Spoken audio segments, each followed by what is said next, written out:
All right, students, let's talk. So this week we're going to be doing the coordinate plane, which is basically a graph. You're going to be talking about learning how to graph and graph points on a coordinate plane. So here, this picture is an example of a coordinate plane. And if you look closely, you see a coordinate plane is just two number lines. A number line going from left to right, and another number line going up and down, okay? Remember on the number line, all numbers to the right are positive, numbers to the left are negative. And for the number line that's going up and down, the numbers that are going up are positive, numbers going down are negative. So keep that in mind when thinking about the coordinate plane. If you go to the right, it's positive. You go to the left, it's negative. If you go up, it's positive. If you go down, it's negative. So now let's look. In the middle, you have what's called the origin. And the origin is just where you start. The origin is always going to be the point 0, 0. So it's where you start. It always starts with 0, okay? Now let's talk about what's on the coordinate plane. The line that goes from left to right, which goes across, is what's called the x-axis, all right? Always the letter X.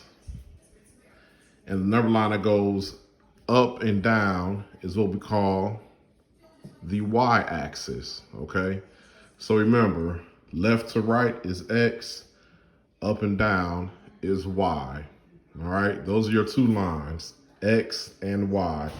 And the way you can remember that is think about the alphabet, your ABCs, all right? X comes always first before Y. So remember X and then Y. So now let's look. On the graph, on our coordinate plane, you have sections or areas. You have quadrant 1, quadrant 2, quadrant 3, and quadrant 4. And each quadrant has its own characteristics. In quadrant 1, if you look, and I put a point here, your X values, your X numbers are always positive. Your Y numbers are always positive. So if we look, positive 6, positive 9. Quadrant 2, your X coordinates or your X numbers are always negative, and your Y numbers or your Y coordinates are always positive. So for example, X is negative 3, Y is positive 2. Here for quadrant 3, both X and Y are negative. So you have a negative X coordinate, negative Y coordinate. So for example, negative 8, negative 11.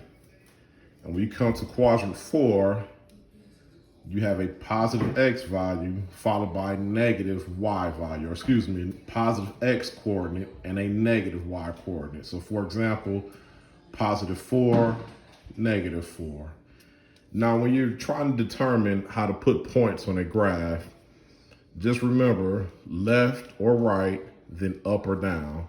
So let's look. Positive 6, comma 9. I'm going to move 6 places to the right, and each line is a number. So that's 0, 1, 2, 3, 4, 5, 6.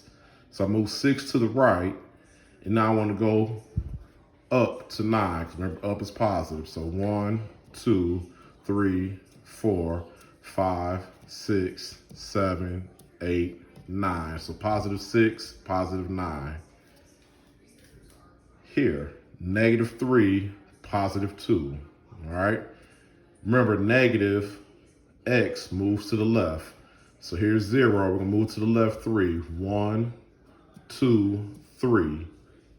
And then up, which is positive for 2. So 1, 2. So negative 3, positive 2. This point, negative 8, negative 11. Remember, both numbers are negative. So we're going to move left 8 places. So let's count 1, 2, 3, 4, 5, 6, 7, 8. And then down, because remember down is negative, to negative 11. So 1, 2, 3, 4, 5, 6, 7, 8, 9, 10, 11. So negative 8, negative 11. And finally over here to quadrant 4, remember positive x, negative y, so right 1, 2, 3, 4, and down, which is negative 1, 2, 3, 4. So positive 4, negative 4. But you also have points that fall or lay on your axis. For example, 7, 0. X is 7, y is 0.